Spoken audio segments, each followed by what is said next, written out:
Na Litwę dotarliśmy od północy, od strony Łotwy. Pierwszym miasteczkiem były Turmonty. To kiedyś z kolei była ostatnia polska stacja kolejowa przed granicą z Łotwą. Dzisiaj oczywiście to są tereny litewskie. Tutaj można znaleźć również cały czas ślady polskości, chociażby polskie cmentarze, ale również Polaków pamiętających jeszcze czasy II Rzeczypospolitej. My mieliśmy w takiej miejscowości Gajdy okazję porozmawiać z panem Florianem Szauksztetem, który wspominał, jak ta polsko, wtedy litewska granica przebiegała niedaleko od jego domu, choć w tej części Litwy Polaków jest znacznie mniej niż chociażby na Wileńszczyźnie, bo jednak tam na Wileńszczyźnie są miejsca, gdzie Polacy stanowią grubo ponad 50% mieszkańców. Tutaj to są raczej pojedyncze osoby. Choćby takie jak Zygfryd Binkiewicz, przewodniczący Polaków w mieście Wizegina.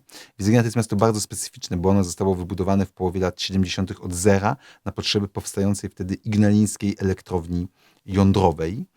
Tam przyjeżdżali pracownicy i robotnicy z całego Związku Sowieckiego, także jest to w 100% ludność napływowa.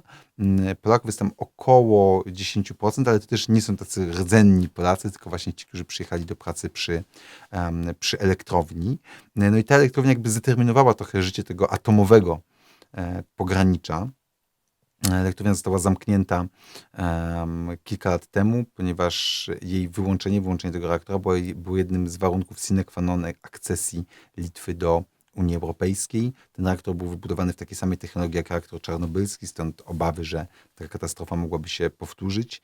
Choć decyzja wzbudziła bardzo wiele kontrowersji, ponieważ wskazywano, że nowe systemy bezpieczeństwa były tak skuteczne, że nie było potrzeby wyłączenia elektrowni i że to była decyzja po prostu polityczna.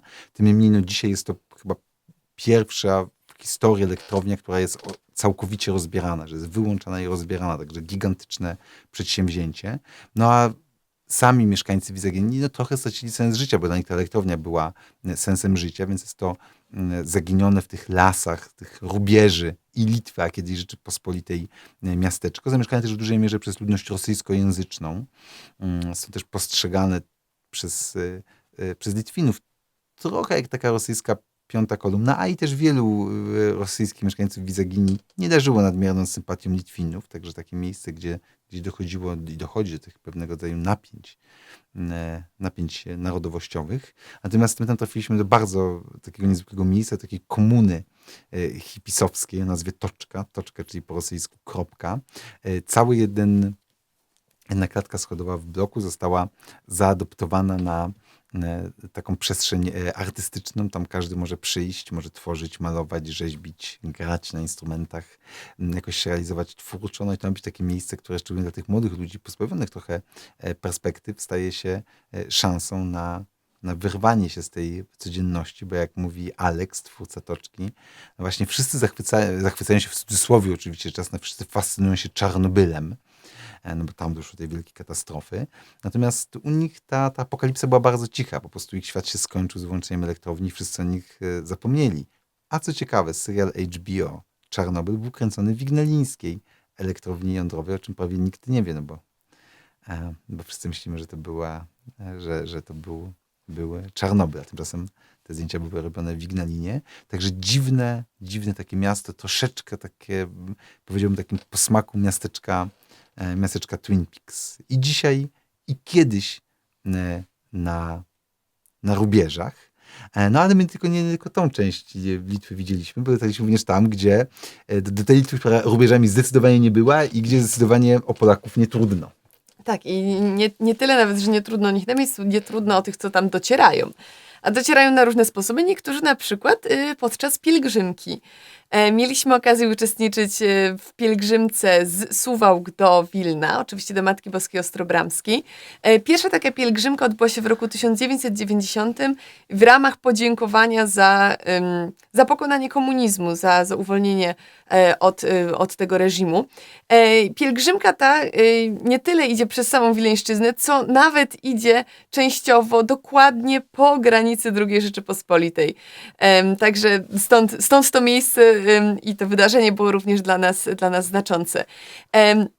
W pewnym momencie podczas pielgrzymki pielgrzymi przekraczają z rzekę Mereczankę w miejscowości Orany, gdzie również odbywa się taka pamiątkowa msza na cmentarzu, gdzie są pochowani Polacy i Litwini, którzy walczyli ze sobą podczas walk właśnie w Oranach i potem po tej bitwie Polacy przejęli właśnie tę ziemię, także jest to też na pewno taki ważny element historyczny, który podczas tej pielgrzymki jest wspominany.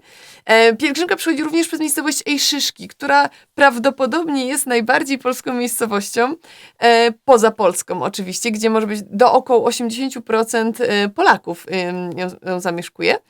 I takim trzecim, myślę, dosyć kluczowym punktem na trasie pielgrzymki jest miejscowość Koniuchy, gdzie doszło do wielkiego mordu litwińsko-sowieckiego na Polakach. I stoi taki pamiątkowy pomnik. Przy tym pomniku również odbywa się modlitwa. Jest to taki temat dosyć kontrowersyjny w tych relacjach naszych polsko-litewskich, ale punkt jest zdecydowanie zapamiętany na mapie. Natomiast należy też wspomnieć, że pielgrzymka jest... Na początku pielgrzymki jest niesiony oczywiście krzyż, ale również flaga Polski i flaga Litwy. W ramach tego pojednania między Polakami i Litwinami, pokazania, że jesteśmy braćmi i jest zdecydowanie wszystko przedstawiane w taki sposób, żeby właśnie pokazać tą przyjaźń polsko-litewską, która jest bardzo, bardzo dla nas istotna. Oczywiście pielgrzymi ostatniego dnia, 10 dnia pielgrzymki, bo pielgrzymka trwa dokładnie 10 dni, docierają pod Ostrą Bramę, gdzie odbywa się uroczyste zakończenie pielgrzymki. Ja sobie tylko tak pozwolę jeszcze dodać, że takich miejsc, które mogą jakoś łączyć jest więcej, chociażby jeszcze w tej północnej części Litwy miejscowość Dukszty. Tam pochowani są żołnierze III Armii generała Rydza Śmigłego, którzy w 1920 roku zginęli w trakcie operacji wyzwalania Ładgalii, czyli części Łotwy zamieszkanej między innymi przez Polaków, ale też przez Łotyszy, częściowo przez Litwinów, wyzwalania z rąk Sowietów. I ten cmentarz został pięknie odnowiony, no a to był właśnie taki przykład walki za wolność waszą i naszą. Miejscem, które może wzbudzać więcej emocji jest niewątpliwie Zułowo. To jest miejsce narodzin marszałka Józefa Piłsudskiego. Zresztą w miejscu, w którym miała stać kołyska z malutkim marszałkiem, rośnie dzisiaj potężne drzewo. To jest chyba dąb, o ile się nie mylę. Ono zostało zasadzone jeszcze przed wojną. Także dla nas, Polaków, miejsce bardzo ważne. Oczywiście dla Litwinów bardziej kontrowersyjne. Postać Piłsudskiego jest w historiografii litewskiej oceniana generalnie negatywnie. Natomiast dzisiaj też to się zmienia, coraz więcej z tego dialogu, próby też spojrzenia litewskiej na postać Piłsudskiego z bardziej przychylnej perspektywy, także też cieszy, że są takie elementy łączące i tego pojednania można szukać, chociażby nawet we wspomnianych Koniuchach, bo to rzeczywiście miejsce bardzo tragiczne, ale tam podczas pielgrzymki, kiedy była modlitwa, kiedy były składane znicze, to cały czas była obecna flaga polska i litewska. Także myślę, że takie małe gesty są ważne. Zresztą też w takim pięknym duchu właśnie bez nienawiści opowiadała nam pani Stanisława Woronis 102 lata. 102 lata i w ogóle pamięć i sprawność umysłowa mam wrażenie lepsza od naszej, a przynajmniej od mojej. I ona przeżyła ten mord w Koniuchach. Zresztą udało jej się uciec. Prawdopodobnie jeden z tych partyzantów, po prostu dobry człowiek, powiedział, żeby uciekali, bo jego koledzy, ci partyzanci sowiecko-litewscy będą mordować. I ona dzięki niemu przeżyła, ale właśnie nie ma w sobie tej nienawiści, potrafi mówić o tych tragicznych wydarzeniach, a jednocześnie żyć tu i teraz, przeżyć te lata, również z Litwinami. Także takie z jednej strony smutne, ale z drugiej dające nadzieję na pojednanie miejsca.